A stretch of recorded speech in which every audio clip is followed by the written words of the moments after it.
You are most welcome my YouTube channel Badlapur RP sir. तो हमारा जो सेकंड टॉपिक है मॉडल ऑक्सिलरी का, वह है यूज ऑफ कुड।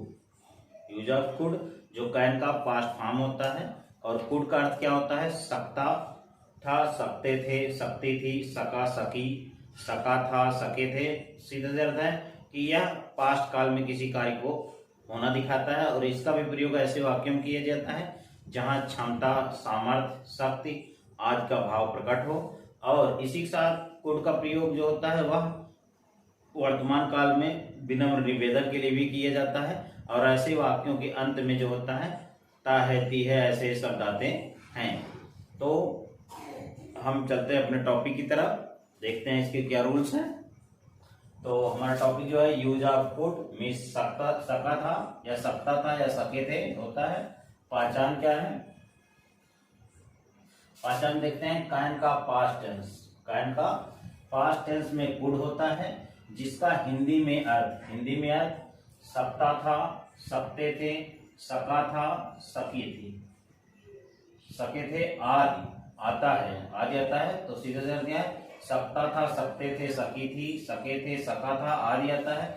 और इसका प्रयोग ऐसे वाक्यों में किया जाता है जिसके द्वारा पास्ट टेंस का मतलब भूतकाल में, पास्ट टेंस में योग्यता, एबिलिटी, क्षमता, कैपेसिटी, शक्ति, पावर आदि का भाव प्रकट हो। अर्थात ऐसे वाक्यों से आदि का भाव प्रकट होता है, तब ऐसे वाक्यों में could plus MB first form का प्रयोग किया जाता है। तो हम रूल देखते हैं। रूल क्या है?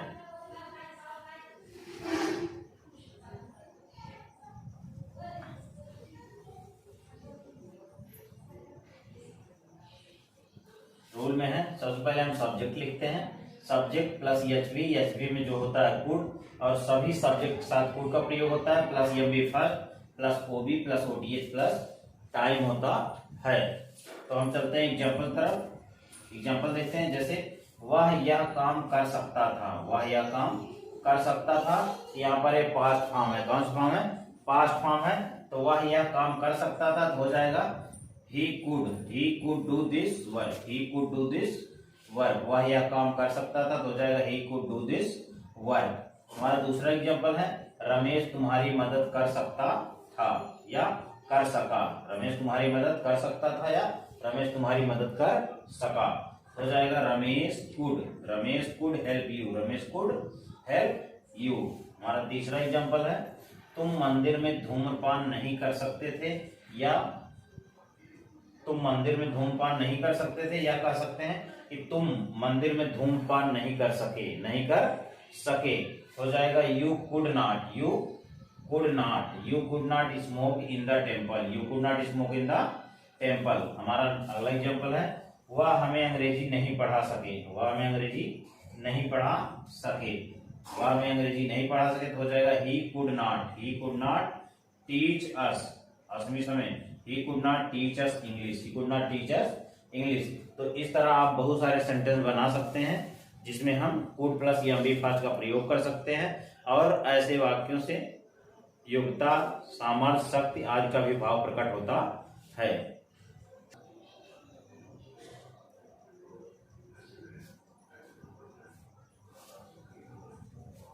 तो हम चलते हैं अपने नेक्स्ट नोट की तरफ। नेक्स्ट नोट में हम देखते हैं क्या है।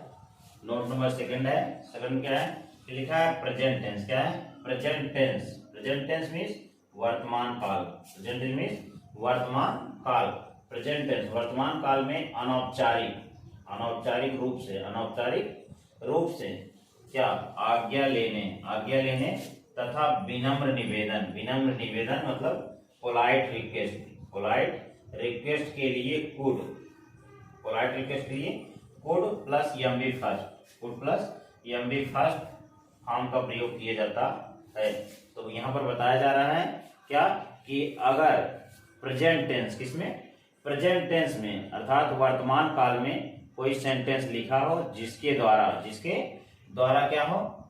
आज्ञा लेने तथा विनम्र निवेदन का भाव प्रकट हो, तब ऐसे वाक्यों में could plus MB first form का प्रयोग किया जाता है। लेकिन एक चीज याद रखिएगा कि अगर वर्तमान काल में विनम्र निवेदन का भाव प्रकट होता है, तब वह वाक्य जो होता है प्रेजेंट में होता है। अर्थात हिंदी वाक्य के अंत में सकता है, सकती है, सकते हैं आता है। सकता था, सकती थी नहीं आता है। क्यों? क्योंकि वर्तमान काल में होता है और कोई भी निवेदन जो होता है वो वर्तमान काल में किया जाता है, इसलिए वहां पर could plus EMV first form का प्रयोग विनम्र निवेदन के लिए किया जाता है। तो हम चलते हैं अपने एग्जाम्पल तरफ। एग्जाम्पल देखते हैं। लिखा है जैसे, क्या तुम मुझे अपनी पुस्तक उधार दे सकते हो। यहाँ पर देखिए सकते हो आ गया, क्या गया? सकते हो आ गया। इससे पता चल रहा है कि यह वर्तमान काल में है। किसमें है?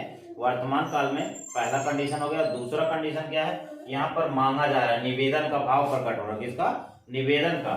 ध्यान बता रहे, क्या तुम मुझे अपनी पुस्तक उधार दे सकते हो। कहने मतलब निवेदन कर रहे हैं तभी मिलेगा। तो उधार दे सकते हैं, तो उधार इसको इंग्लिश देख लेते हैं। क्या के लिए हम कुड का प्रयोग करेंगे? Could you lend. Lend means होता है उधार देना, और बारो मीन्स होता है उधार लेना। हो जाएगा could you lend me your book. Could you lend me your book. तो आप जैसे आप कह सकते हैं, क्या तुम मुझे अपनी पुस्तक उधार दे सकते हो। तो इस तरह हो गया could you lend me your book. और अगर देने की बात आती है तो इस तरह हो गया हमारा फर्स्ट एग्जांपल। सेकंड एग्जांपल करते हैं। जैसे देखो लिखा है, क्या तुम मुझे अपनी मोबाइल दे सकते हो। क्या तुम मुझे अपनी मोबाइल दे सकते हो। तो यह भी क्या है? वर्तमान काल में आ रहा है, दे सकते हो। तो जाएगा could you give me your mobile. इसी तरह हम निवेदन करने कहते हैं कि कृपया भी कभी कभी शब्द का प्रयोग करते हैं। कृपया क्या आप मुझे अपनी कार उधार दे सकते हैं। कृपया क्या आप मुझे अपनी पुस्तक दे सकते हैं। इस तरह हम कृपया लगाकर भी निवेदन का भाव प्रकट करते हैं। तो ऐसे वाक्यों में केवल क्या होता है कि प्लीज शब्द का प्रयोग वाक्य के अंत में भी कर सकते हैं। हो जाएगा could you give me your mobile. हमारा तीसरा एग्जांपल है। लिखा है, तुम मेरी कार प्रयोग कर सकते थे। यहाँ पर पास्ट टेंस को दिखा रहा है। हो जाएगा you could use my car. इस तरह हमारा कुड का प्रयोग हुआ।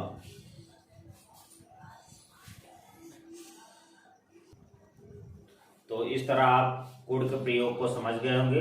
और इसके पहले वाले वीडियो में हमारा कैन का था, तो आप सीधा दोनों में डिफरेंस जान लीजिए कि कैन का प्रयोग जो होता है वह वर्तमान काल में योग्यता, क्षमता, सामर्थ्य, शक्ति आदि को दिखाने के लिए किया जाता है, जो सभी सब्जेक्ट के साथ प्रयोग होता है।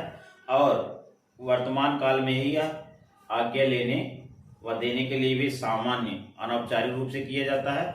और पास्ट टेंस में अर्थात भूतकाल में जो होता है, जिसकी हिंदी वाक्य में सकता था, सकती, सकते थे आता है, सका, सकी आता है, तब ऐसे वाक्यों में could plus EMV first form का प्रयोग सभी सब्जेक्ट के साथ किया जाता है। लेकिन एक डिफरेंस है, क्या कि वर्तमान काल में अगर विनम्र निवेदन की बात आती है तो ऐसे वाक्य में could plus EMV first form का प्रयोग किया जाता है। तो मैं उम्मीद करूंगा कि मेरा यह यूज ऑफ कुड का वीडियो आपको अच्छी तरह से समझ में आ गया होगा। आप इस तरह बहुत सारे सेंटेंस को अपने मन से प्रयोग कर सकते हैं और ट्रांसलेट इनटू इंग्लिश कर सकते हैं। तो अगर यह मेरा वीडियो आपको पसंद आया हो तो आपसे निवेदन है कि इस वीडियो को अधिक से अधिक शेयर करें, जिससे और भी लोग सीख सकें। Thank you very much. 10 होगी।